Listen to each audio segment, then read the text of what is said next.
ఏం మాట్లాడాలండి? నిజాలు మాట్లాడితే మీకు నచ్చదు.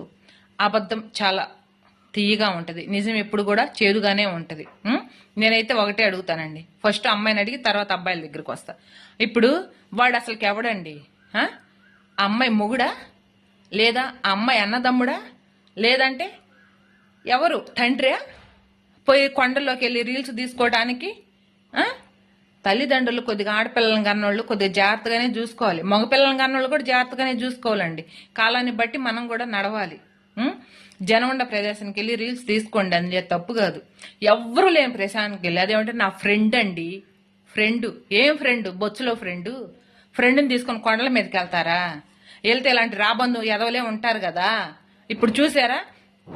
ఇప్పుడైనా చూసి సిగ్గు తెచ్చుకోండి ఆడపిల్లలు కొంతమంది, అర్థమైందా? ఫ్రెండ్ని కీడుతో లవరేని కీడుతో పోయి కొండల మధ్య వెళ్ళి బలిగా మాకండి రాబందులున్నాయి ఏదన్నా బట్టలకి. సిగ్గన్నా ఉండాలి కాస్త కాకపోతే కాస్త అయినా. అరే ఒకటి బొయ్యల కోట జరుగుతానే ఉంది, ఒకటి బొయ్యల కోట జరుగుతానే ఉంది, అయినా ఆడపిల్లలకి సిగ్గులే, మగపిల్లలకి అసలులే. వాడెవడు? అదే కానీ నేను చెప్తున్నాను కదండి, ఆ అమ్మాయి తండ్రి అయినా, ఆ అమ్మాయి అన్నదమ్ముళ్ళైనా, ఆ అమ్మాయికి తాళి కట్టిన భర్త అయినా కానీ ఆ కొండ మీద నుంచి దూకి చచ్చిపోయేవాళ్ళు.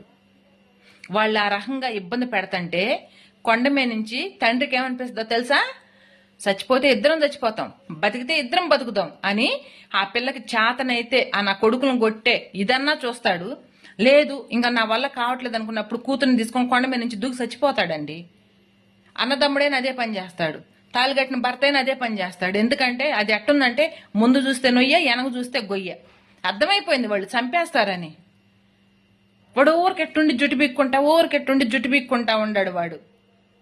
అదేమంటే మీరు అనుకోవచ్చు అక్కడ 5గురు ఉండారు కదా వాడిని చంపేస్తారు కదా అని చెప్పేసి అని. చచ్చిపోతే ఏమైంది? ఆ పిల్లని ఆ నరకం నుంచి కాపాడి నిజంగా వాడు ఇష్టపడ్డాడైతే ఆ పిల్లని ఫ్రెండ్ అయినా కావచ్చు, నిజంగా ఆ పిల్లని ఇష్టపడ్డాడైతే ఆ పైనుంచి ఇద్దరు చచ్చిపోయినా ఏం నష్టం లేదు. కానీ ఆ పిల్లని చంపేస్తారనేటు తెలుసండి, కానీ చిత్రహింస పెట్టి చంపేశారు కదండి ఆ పిల్లని. ఎంత నరకం అసలు! ఆ పిల్ల మొహం చూస్తేనే చిన్నపిల్ల అండి, చిన్నపిల్ల. కానీ ఆ చిన్నపిల్ల ఎందుకు పోయింది? ఇంతోళ్ళకి లవర్సే, అంతోళ్ళకి లవర్సే, పెళ్ళైన వాళ్ళకి లవర్సే, పెళ్లి కాని వాళ్ళకి లవర్సే. ఇది ఒక ప్యాషన్ అయిపోయింది. పెళ్ళైన వాళ్ళ ఆడోళ్ళేమో ఈ లంజముండలేమో మగవాళ్ళని చంపేస్తా ఉంటారు, ఇలా చదువుకునే పిల్లలనేమో ఈ లంజా కొడుకులేమో ఇలా రేపులు చేసి చంపేస్తుంటారు. తేడా ఏం లేదు, వాళ్ళని వీళ్ళు చంపటం, వీళ్ళు వాళ్ళని చంపటం మాత్రం ఆగట్లా.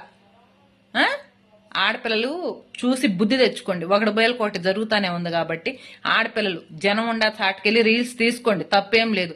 జనం లేని ప్రధానికి వెళ్ళి మేము రీల్ తీసుకుంటాం మా ఫ్రెండ్ అంటే